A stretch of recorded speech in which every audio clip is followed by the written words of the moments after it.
Y aquí está Gaby Michi con nosotros de regreso. Bienvenido al argentino tipo internacional, sí, que recorre los mundos, ¿no? El mundo, mirá está lo que bien, te pero digo. fue todo interno, ¿no? Esta vez no. Bueno, no daba el contexto, ¿viste? Así, No, yo igual las vacaciones. ¿Cómo estás, Gaby? Bien, todo muy bien, por suerte, sí. Vamos a recorrer un poco, por lo menos Europa, ¿no? En este contexto de COVID, la verdad que la situación muy, pero muy complicada. Claro, porque vos pensás, Europa ha tenido hasta el momento 33 millones de contagios desde que comenzó la pandemia.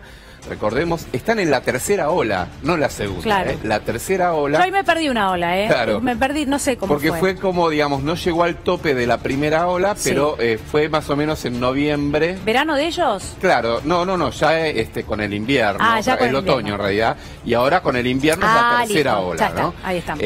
A partir de diciembre que empieza esta ola, y la verdad es que los datos, es que lo que hay que decir es que preocupan mucho, están teniendo, decíamos, hasta el momento decíamos 33 millones de casos y 700.000 muertos tuvo Europa desde que comenzó la pandemia. Claro. ¿Y qué han decidido? Hace minutos nada más la Comisión Europea dijo, en aquellos lugares donde haya más de 500 casos cada 100.000 habitantes, bueno, cierren todo. Sí. La recomendación.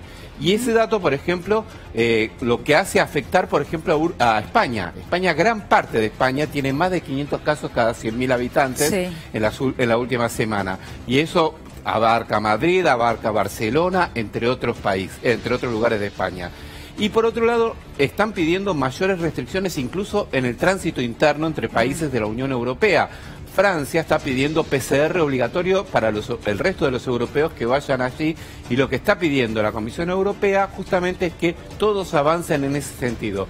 Pedido de PCR aún a los europeos que vayan de un país al otro. Sí, ¿no? Y viajes entre países europeos, solo los esenciales contábamos el viernes, ¿no? Exactamente, solo los esenciales, y van a tener que estar muy justificados por un lado, y que sí van a permitir el acceso de los transportistas, de los camiones, claro, sin necesidad de que hagan cuarentena cuando lleguen al lugar, ¿no? Lo que pasa es que el turismo, bueno, igual estamos en pleno invierno, temperaturas muy bajas allá, va a afectar muchísimo el turismo, pero además las restricciones, en este caso es recomendación, pero restricciones obligatorias muy fuertes. Mira, yo leo el repaso porque me lo anoté, y porque no te voy a pedir que te acuerdes todo país por país, pues yo tampoco me lo acuerdo.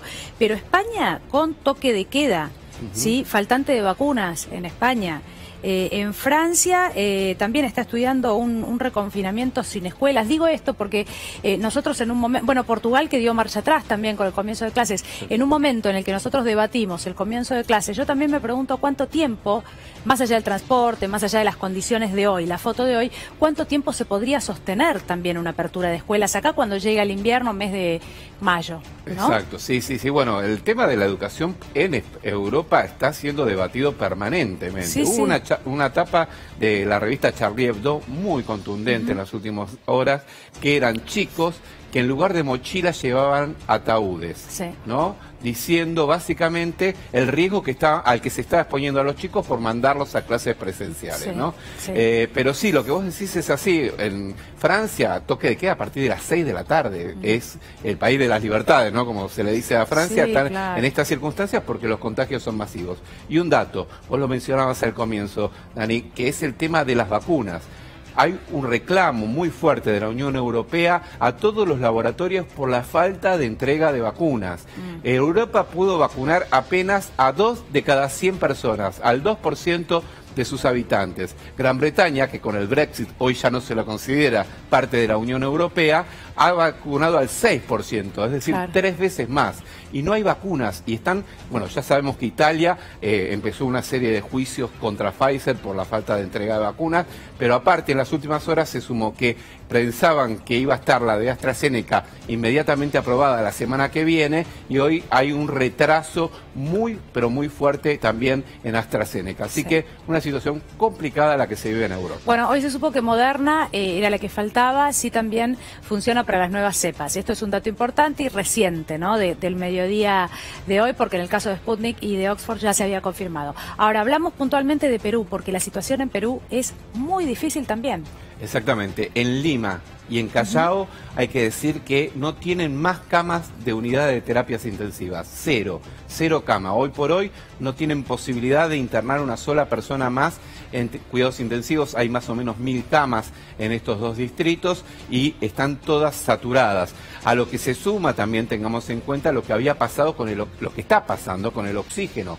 Falta de oxígeno, falta de tubo de oxígeno y un mercado clandestino, paralelo de venta de tubos de oxígenos medicinales que se ha quintuplicado justamente porque falta el oxígeno en Perú. Perú tiene alrededor de 1.100.000 casos desde que comenzó la pandemia y tiene 32.000 fallecidos, un número muy elevado para una población de 32 millones de habitantes, y este colapso sanitario que está obligando a tomar medidas extremas como el famoso debate de la última cama. ¿A quién le da el personal médico la última cama disponible con este respirador, ¿no? Bueno, es inevitable, ¿no?, pensar lo que evitamos acá en la República Argentina, porque hace tiempo hablábamos de Ecuador, bueno, y de cara al proceso electoral en Ecuador, el expresidente Correa también, ¿no?, mencionaba lo que sucedió en Ecuador este año, que fue terrible. Ahora hablamos de Perú, el mercado paralelo de los tubos de oxígeno, una gran cantidad de cosas que esto hay que decirlo y no tiene que ver con preferencias políticas. Nosotros no hemos visto eso con un sistema de salud, bueno, como el que teníamos en la República Argentina. No hace falta que yo lo cuente, ¿no?, todos lo sabemos. La verdad que, bueno, tenemos que seguir en ese camino, ¿no? Todavía es difícil, la lucha todavía continúa. ¿Qué pasa en México?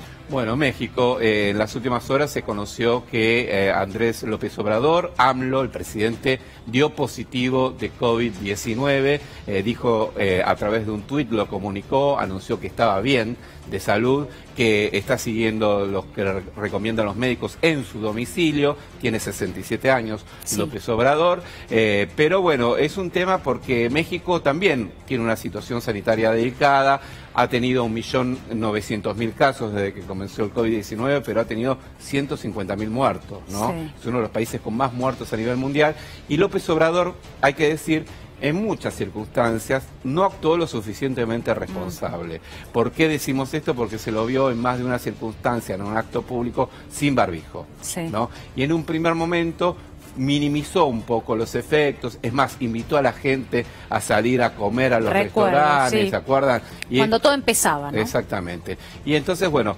ahora obviamente toda América Latina salió a dar su mensaje. El propio presidente argentino, Alberto Fernández, le mandó su solidaridad y el pedido, obviamente, para que se recupere pronto. Según lo que han dicho los médicos, está en buena situación de salud, pero es un nuevo mandatario. O sea, es que hay 32 gobernadores en México, en total en todo el país, de los cuales 17, más de la mitad, tuvieron COVID-19. Ya tuvieron. Están en tratativas para, o van a hacer el pedido por la Sputnik, ¿no? Exacto. En el día de hoy iba a hablar López Obrador con Putin. Exactamente. Cuando López Obrador anunció particularmente esto de que él había contraído COVID-19, también dijo que igualmente no iba a suspender su conversación vía Skype con el presidente Vladimir Putin, donde justamente se va a tratar la aplicación y la compra de Sputnik V, por parte de México, que se sumaría, recordemos, México es un país de 120 millones de habitantes, un mercado importante, a los países que van a suministrar la vacuna rusa. Bien, vos cuando hablabas de la cantidad de muertos, yo pensaba, bueno, también estamos hablando de México. Cuando se habla de México, Estados Unidos, ¿no? Una población grandísima, donde los números son grandísimos, pero también hubo un manejo de la pandemia, bueno, diferente desde el inicio, ¿no?, a lo que fue acá en la República Argentina. Bueno, Gaby, gracias. No, a vos, gracias. En un ratito regresamos con Gaby Michi, pero lo tenemos a Mauro Albornoz también. Entiendo que, ¿de qué vamos a hablar?